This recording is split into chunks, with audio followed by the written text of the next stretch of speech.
Renato picked himself off the deck. They were alive. "We have to get to my private ship," she said. "Do you trust me?" "I guess I must," he said. "You go on ahead. Clear the path," she said. "I can't kill my own soldiers." He wanted to say that he didn't trust her, that he had no idea what he was getting into. He had no choice, did he? He was following his heart. That's what it means to be a hero. You had to follow your heart.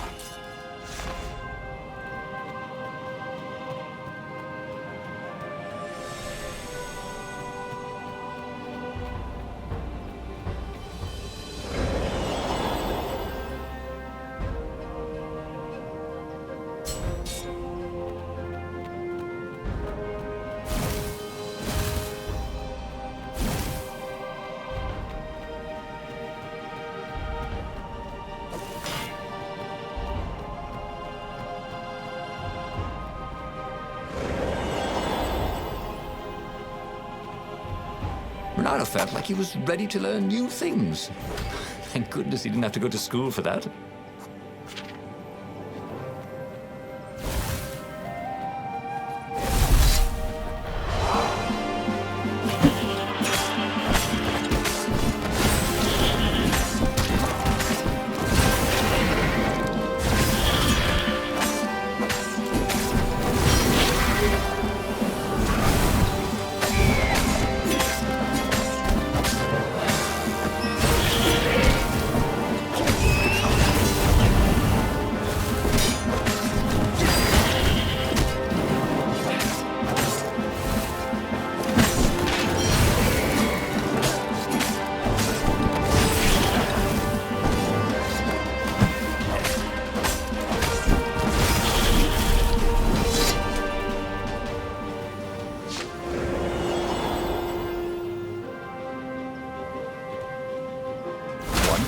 He'd found a Superman issue #1 in mint condition in a jar he'd broken.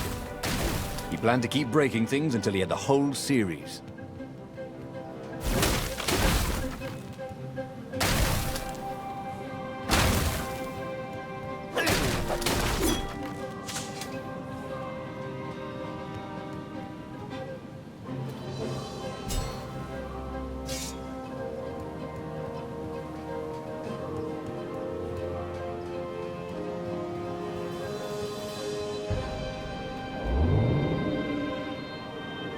There were stickers all over the platform for really hot lady foxes, with pictures and addresses and everything.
Coming back to him. He wondered what he'd remember next.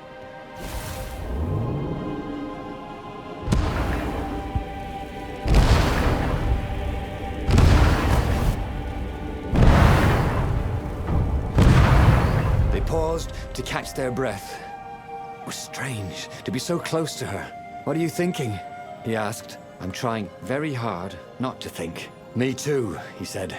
Up ahead, he could see the thin silver of Zenobia's personal ship. It looked fast. they would leave all this behind.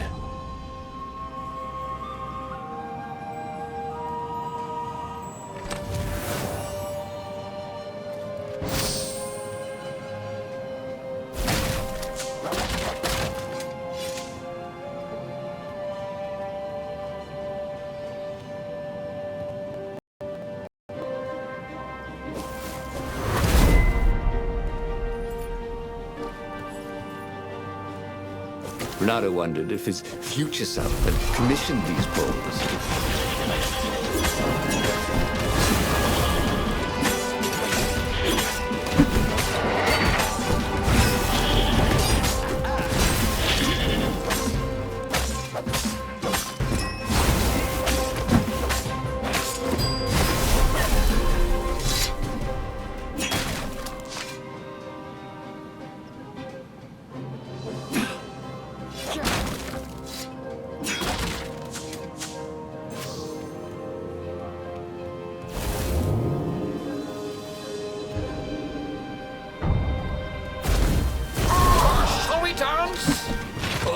Lead Raven.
There was an inscription.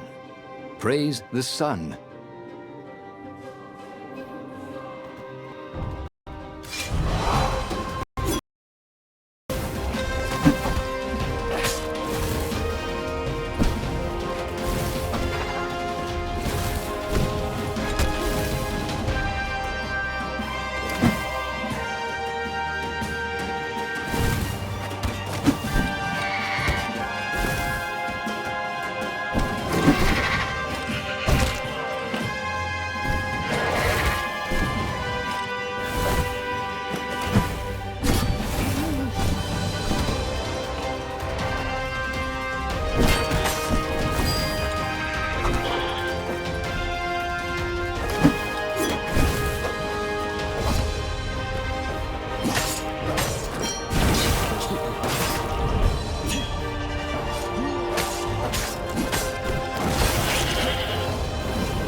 As they reached her ship, Renato suddenly felt a sharp pain in his stomach.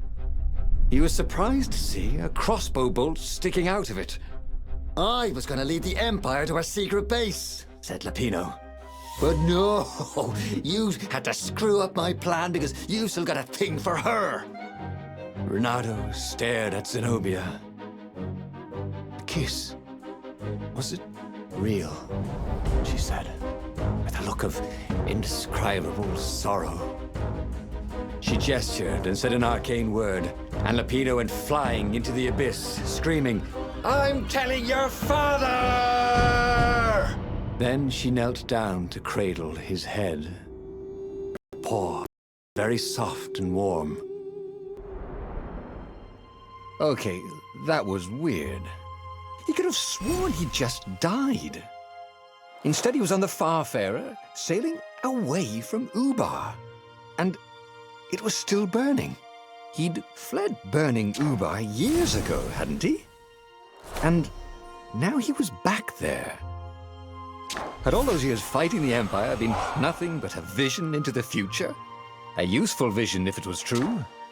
He'd learned something. Lapino was a traitor. Renato had suspected there was something wrong with the Mad Rabbit. But now he knew there was malice behind his goofiness. He'd made bad choices. But now, when the real battle came, he wouldn't make those choices. He wouldn't make the same mistake twice. The book's pages began to flip backwards, towards the beginning. And he realized that his adventure was just beginning. The clouds parted over the Isles of Boreas. It was time to choose. The rebellion was in trouble. Ravens were scouting for the secret rebel base. They needed a game-changer. Pieces of the Sky Ripper had surfaced. Or so a scholar in the mountains had told him. Surely the weapon that banished the lost gods could defeat the Emperor. Also, a temple had risen out of empty desert. The Emperor had brought the Sky Ripper pieces up out of ancient burial by his obscene rituals. Could this be where the Iblis stone was hidden? Someone better get it before he does, thought Renato. And also, his old friend Lapino needed rescuing. Of course, Renato had a pretty strong suspicion that Lapino had betrayed the rebellion. But could Renato really leave an old friend to the Ravens?